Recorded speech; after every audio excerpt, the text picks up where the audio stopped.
Good morning, YouTube. It's nice and early at Meineke Cinnamon. Ow, I banged my head.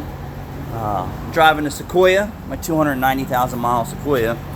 And I have a fleet service van that we got the approval on to finish up some work late on Saturday. And Saturday is our short day, and we had to finish up the rear differential service.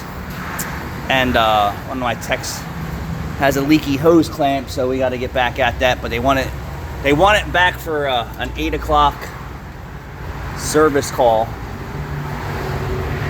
So anywho, so this video, I made this video one that I'm in here at 6:40 doing the rear differential service. I asked my techs to come in at 7:30.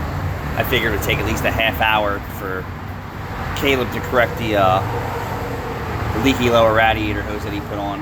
But I'm doing the rear differential service to get ahead of the curve. And my success to rear differential services, if you're just doing a cover and gasket or a cover replacement, is don't use the supplied paper or composite material gasket. Get yourself some type of RTV silicone. Really doesn't matter what it is. The rear differential should be vented so it's not under any pressure unless the vent tube is restricted or plugged with spider silk or dirt. So you definitely want to check that. So what I do is I strip the whole cover off, let it drain into here, and then what I think the last person failed to do, shake out my rag, and I'm going to show you, is that it puddles down here in the bottom. You can see it's still dripping. So what you want to do is you want to get in there and either evacuate it or pull it out. All right, so see how I'm just getting that extra fluid out of there? And then you don't want to use a cookie pad to do the differential, all right? So that will throw debris in there. I use a razor blade and scrape it down, and this little teeny tiny stuff that you see in here is silicone, so it's not going to hurt it. And then what you're going to do is you're going to brake clean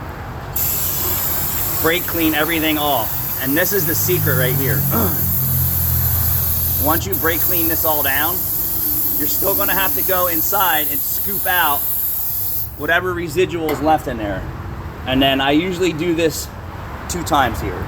The differential cover you can use a cookie pad on, and then also clean that all down inside of here, because that is going to have fibers and junk, and you can see how the gear oil cooked. Either it was ran low, or like I said, this is a fleet service vehicle, and I'm sure they're beating the crap out of it and on long hauls, you follow me? So we're going to get that squeaky clean and wiped out with a towel, and then I'm going to brake clean the surface where the glue or the adhesive is going to go.